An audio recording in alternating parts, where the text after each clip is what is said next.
Hello. Today is my 29th birthday.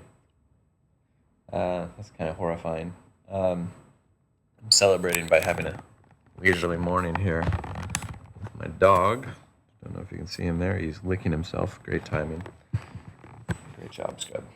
Um, we do impress everyone. So I'm having kind of a lazy morning, taking it easy. My roommates made me breakfast this morning, which was nice. I usually kind of downplay my birthday. Just never been a big fan. Had some bad things happen on birthdays, and also just don't quite see what the big fuss is about. Um, but let's see what else has been going on. So I've been traveling. I was in Montana and Idaho last week.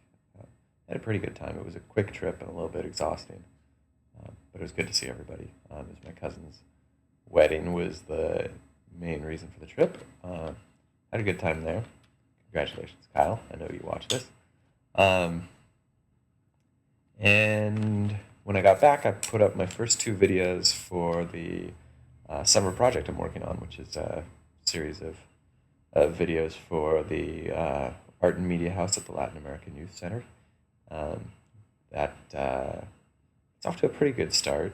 It's been tough to get good video there because there's a lot of action. Everybody's running around all the time, um, and audio is really hard to get because there's people drumming all the time. So I need to carry a lav mic with me pretty much everywhere I go and hook up anybody that I want to talk to. Sorry, this is shaking a bit. I've got it sitting on my lap. Too lazy to sit up at the moment. Um, See what else? I've also been thinking a lot about what I want to do with YouTube and with this space, and as usual, I've been a little too academic in the way I've approached things. So I've been focusing on watching clips from the Kansas State Digital Ethnography Group, and I probably should bail a little bit on academia and just plunge right in. But they're pretty good at bridging that gap, so we'll see. I'll stick with that for a while, I guess. I enjoyed one clip that I was watching. Let's see if I can link to it over here or over there. I don't know which way iMovie flips this, but I I was watching one clip in which this student held up a mirror. I'll pretend this is a mirror. She held up a mirror to the camera, um, to show, which you can actually see there. So you can see my little tiny camera lens there, and this is what I'm talking to. Um, and it's just interesting, I think, to me to think about the oddness of staring into a camera and talking to nobody in particular, or to everybody in particular. I have a hard time keeping my eyes focused on the camera. I look around, I get uncomfortable, I look down a lot, I look at myself a lot, um, right there. Um, yeah, it's really hard. So right now I'm looking at the camera, now I'm not, and I don't know how much that actually comes across to a viewer, how disconnected it seems at that moment. Um, but it's something that I have a really hard time not looking at a face when I'm talking. I'm terrible on the phone. Um, I just don't really enjoy talking unless I can actually make eye contact with someone, even if it's myself, apparently. So it's really hard for me to stay focused on the camera like I'm doing right now. Um, it's also, I think, kind of unnerving. Uh, One of the things I was thinking about this weekend is that normally when you're in a conversation, you have the ability to kind of self-correct in a different way, where because people are forgetting what you're doing instantaneously. So, so you say something, and maybe you feel that you've contradicted yourself. It's actually okay because you can explain it away really quickly. Whoever you're talking to is processing everything with a certain tolerance for those mistakes. Whereas when we see things on video, they're being kind of codified in some sort of permanent memory, um, or at least some permanent digital memory in this case, and they can't really be changed as easily. So you feel a lot more of a need to be precise and to be thoughtful. Um, I think on the one hand, this is kind of confusing because it leaves you unsure, like, what you're even doing, because it feels kind of unnatural, I guess, to be having these sorts of conversations. But on the other hand, I think it's actually a really powerful medium by that, just by the very fact that you're forced to kind of be very careful about what you say, or at least think a lot more about what you're saying and how people are going to perceive it.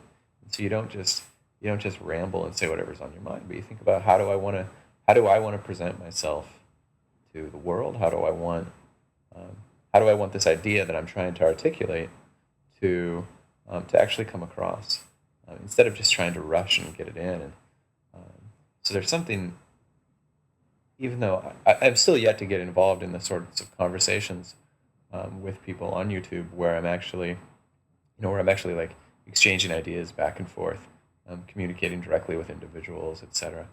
I'm still yet to do that, but I still sense that there's something going on where I'm able to,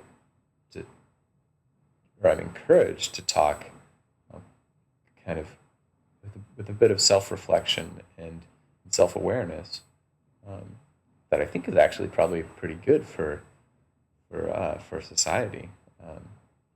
So let's see, do I have it right here? Oh, I don't. I took it upstairs. But over the weekend, I'm wearing headphones because I was doing some audio editing and I forgot to take them off. Anyway, because it covers up my enormous ears. So over the weekend, I was reading David Corton's book, The Great Turning, From Empire to Earth Community, and it's an interesting book, and it talks, I think, a lot about, I guess,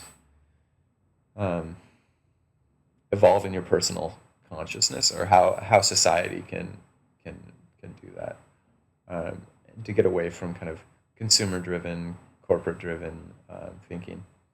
And I've always felt that without necessarily having the framework to describe that, I've always felt that self-reflection is an important part of that.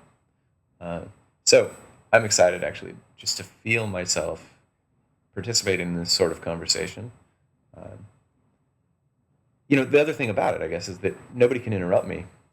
You can stop listening, of course, but you can't actually make me stop having the idea that I'm having right now. I'm having this idea, I'm speaking it, I'm communicating it, and it's up to you whether you're going to listen to it or not, but it's not up to you whether I'm going to say it.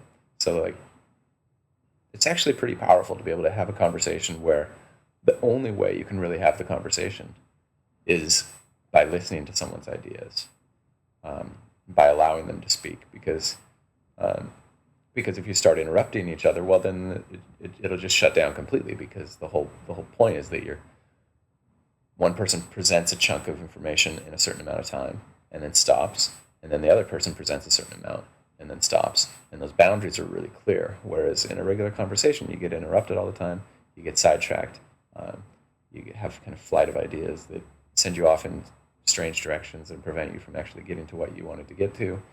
And I think there's just often a lack of depth. It's kind of like the difference between say, Twitter and email.